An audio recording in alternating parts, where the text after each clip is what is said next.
Okay, we're going to get straight into this one. Good morning, good afternoon, good evening. Welcome to BWTM. Watch carefully. Thank you very much. So, again, you usually like to interrupt me when I do these shows.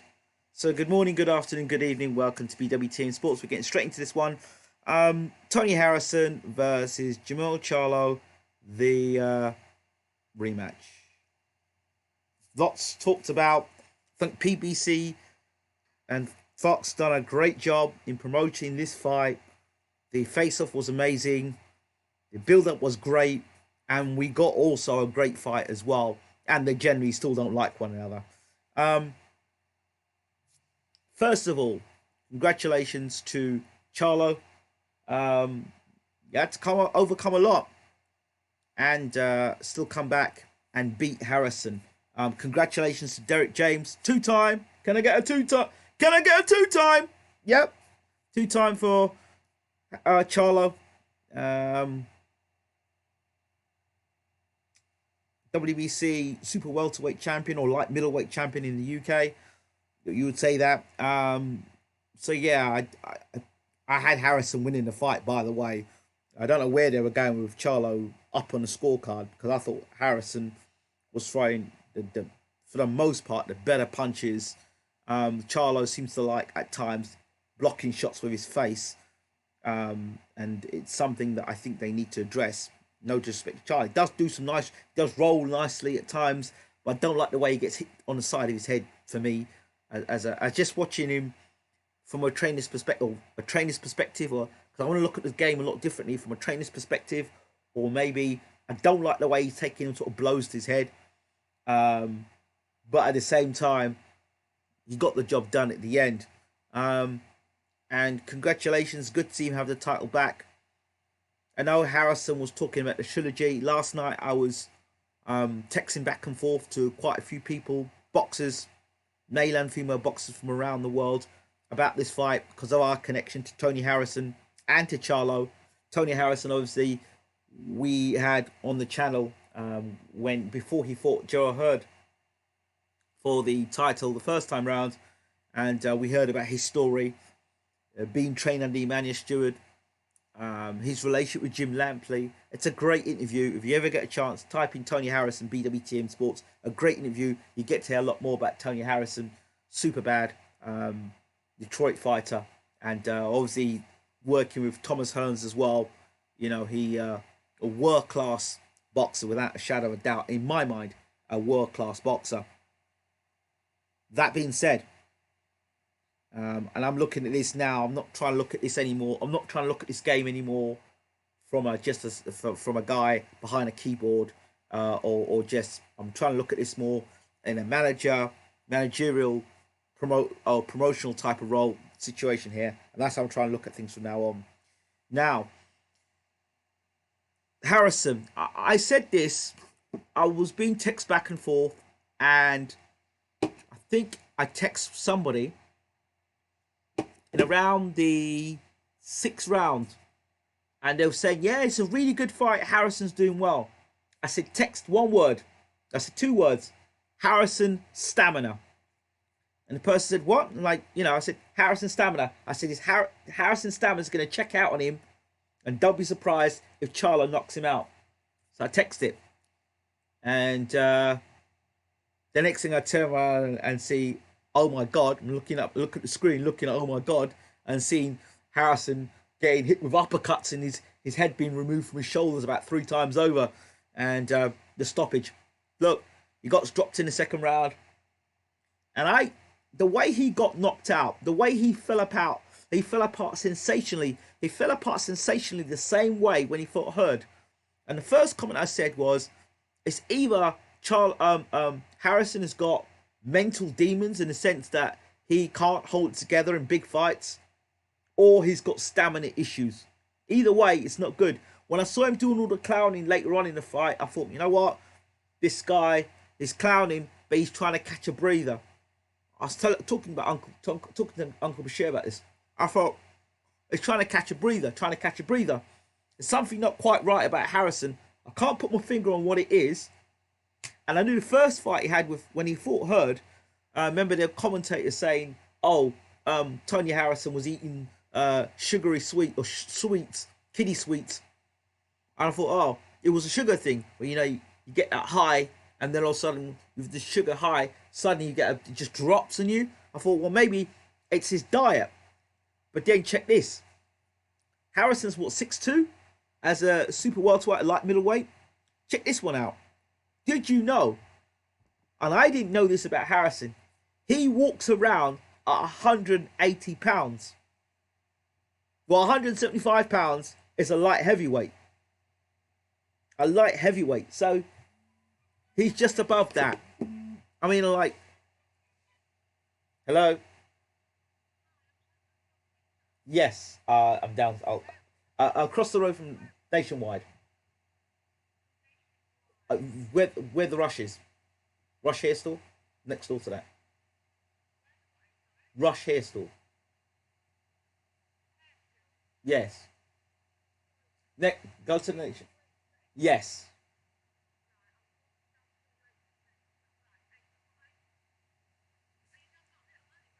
No, I'll come. Hold on.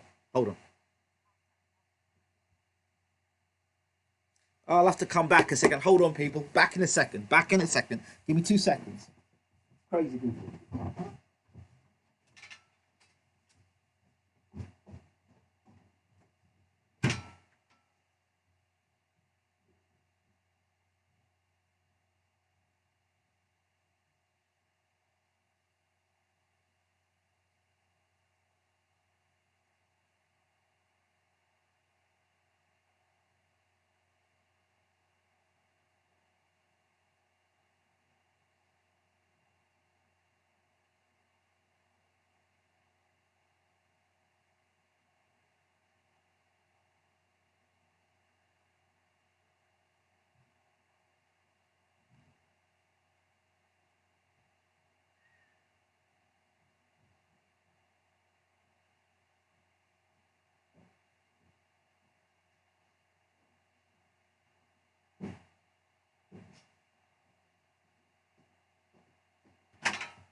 I'm back, people. Sorry about that. Sorry about that. Sorry. People told me they were coming at one time and they came at another time. My apologies. Right. So where was I? Harrison, right? No, I don't think Harrison threw the fight. I don't believe that at all. I think Harrison genuinely wanted to beat, and he's not the type of a guy. There's no way Harrison would throw that fight. So I don't believe that for 1 second he threw the fight. And I know Harrison pretty well. He's not that type of a guy. Listen, you're coming at 108. You are 180 pounds, and you're fighting down at super welterweight, like middleweight. That's not right. So of course that would explain why he's sensationally crashing in fights where he hasn't got that extra kick to go on. So if I'm managing Tony Harrison, I would tell Tony Harrison, get the third fight with Charlo, but at middleweight. And what I would do, I would move up to the middleweight division. You're going to be that much better at the weight. You've got world-class boxing ability. And plus, stamina-wise, you're going to have better stamina. And you're what, 30 years old or something like that? So, well, you're not, for that division, you're not a spring chicken. So I would move myself from where I am at the moment and move up a weight. Time for Harrison to move up in weight. The middleweight division's got some very tasty fighters around there. Fights with Golovkin, potentially Andrade, the big Charlo, brother Charlo. They give some beef there as well, and you can fight for the WBC title there as well. So if I'm him, I move up. I definitely move up. Well, it was Harrison's fault he was out the ring a year, but I think he might have milked the title. Who knows? But what I do know is that he needs to be moving to middleweight immediately. Third fight, yeah, get a third fight, but don't get the third fight in light middleweight. Move up to middleweight. As for Charlo, obviously the obvious thing is go and get the Julian Williams fight, but be careful with the Julian Williams fight because just because you knocked him out sensationally last time. I'm sure you knocked out Julian Williams. Or was it your brother knocked out Julian Williams? I can flipping never remember. But yeah, Julian Williams, him and Julian Williams, let those two fight, and they can be an undisputed champion. So if you're cutting that kind of weight, I think that it's you're gonna have weight issues. And if you're cutting that weight, listen, if you're cutting that weight and you're not cutting it properly, and then you're blowing up in weight and coming down and blowing up in weight and coming down and blowing, nah, I'm all for it. I'm all for guys dropping the weight, but if you're gonna drop the weight, you've got to stay fighting regularly. Fight regularly. If you're gonna fight regularly, so you're not always dropping that weight all the time, putting that weight and dropping down. That's a lack. You have to be even more disciplined, I believe, if you're a fighter, that you're gonna come, fight 3 or 4 divisions below your natural fighting weight, clearly. So, I still believe that Harrison's a better boxer than Charlo. I just think Charlo's a bigger puncher than Harrison. I'd like to see that fight up at middleweight. That'd be interesting. Harrison with an extra bit more pop in his punches.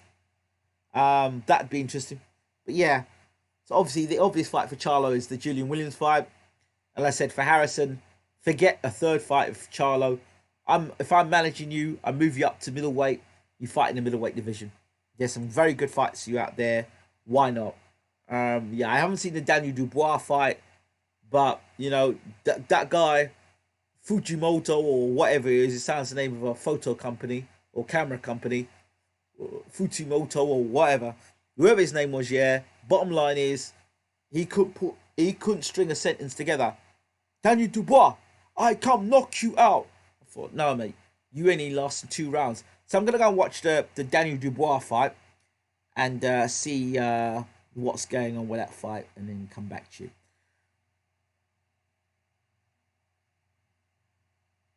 You think Charlo would beat Harrison at 160? Which Charlo are we talking about? I'd like to see big Charlo versus Harrison. I think it's a great fight. Hello, Prince. How are we doing? Listen, I'm gonna put the Arsenal on today. I'll put a bit of the Arsenal on today, and we'll play that today as well.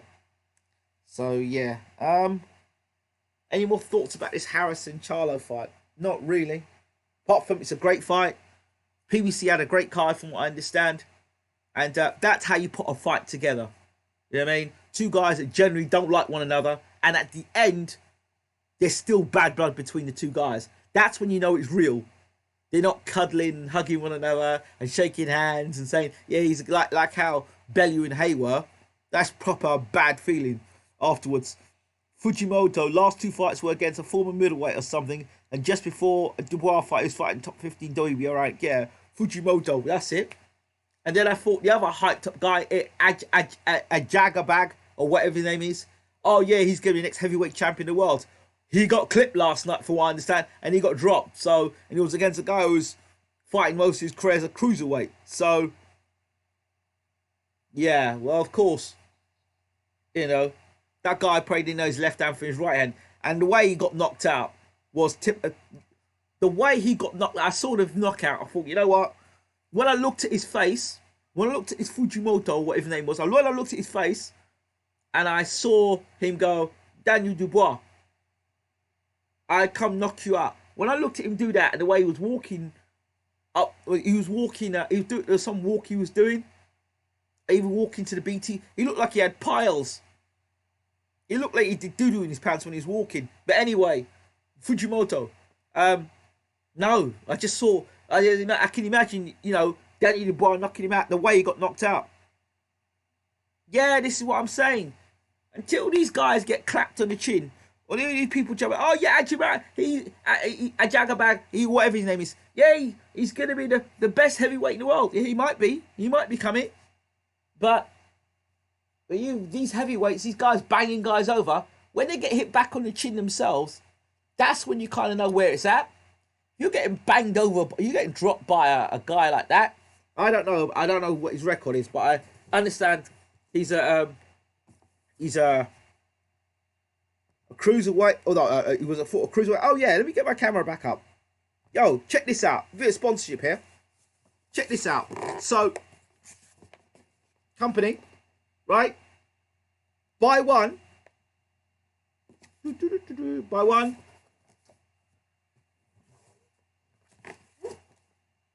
Get one free. Not bad, is it? Buy one, get one free. All for me.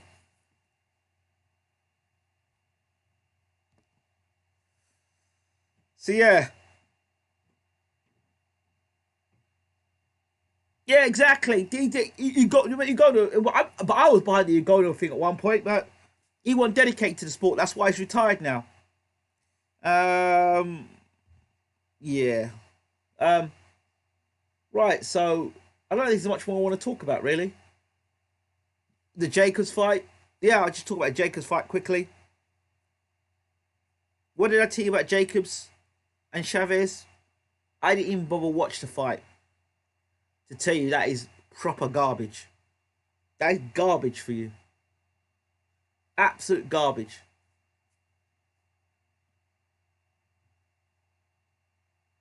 Absolute garbage.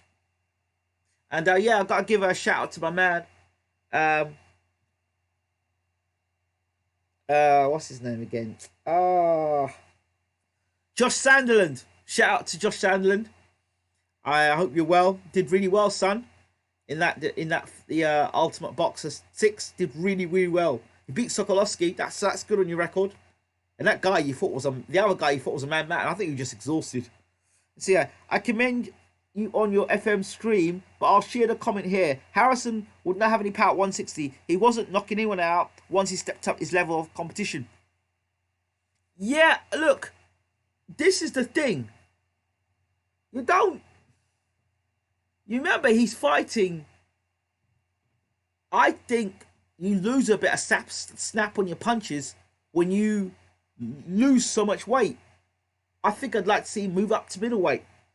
And I don't think he has to knock anybody out. I think guys like Harrison, they're class boxers. This guy was schooled on the Emmanuel Stewart. You know, he's one of the last guys. Do you understand? So when you think about Tony Harrison and how he boxes and that style, you're coming straight out of the Emmanuel Stewart way of thinking. And being around Thomas Hearns. So why people don't know about Tony Harrison, that claim to be boxing fans, I've got no idea. But I think Harrison, if I'm managing Harrison, and that's the way I'm looking at things now, if I'm managing Harrison, I'm moving Harrison up to the middleweight division, like I said before, and challenge the middleweights out there. I don't think any more I've got to talk about. Talked about Jacobs, talked about this fight, Ajagba, and yeah, and shout out to Derek James. I think moments after Charlo won the belt back, I texted Derek James and said, well done, congratulations. And you know, there were people saying that Charlo should have given up, quit. His trainer he got rid of his trainer. I don't know. The only thing about me is I felt that Derek was very, very calm. The other thing, before I finish, Errol Spence, and that interview. Now, was it me? I'm asking the question. Was it me, boxing fans? Or did he seem a bit, either his teeth, his new teeth that was put in his mouth weren't fitting right, or he was drunk? I don't know which one it was. Like, hey, yeah, I'm come back and I want to fight, man. Fight again. Yeah, man, I'm the best welterweight in the world. Yeah, and I'm looking at his teeth, I'm looking at his face, I'm going, bro, there's something completely suspect about you. And I was saying it that the reports about Errol Spence, that he wouldn't box again, that he had bad injuries, that I saw about Spence look really, really dodgy. Pilato was disappointing in the Ultimate Boxer Series. Yes, he was. Don Charles fighter. Expect a little bit more. Did you see the Errol Spence thing? I was just talking about it now. A lot of people saying he's the next big thing. No, I don't know about that. I think it was the porcelain veneers that caused the slurring. Seemed to slow in speech. I hope he's hired a driver. Yeah, I don't know. I wasn't convinced. I wasn't convinced at all. I really wasn't convinced. James Ali Bashir, check this out. Uncle Bashir is older than Errol Spence. Bashir's head hit smashed flat, bang, on marble, right? He's not speaking like that.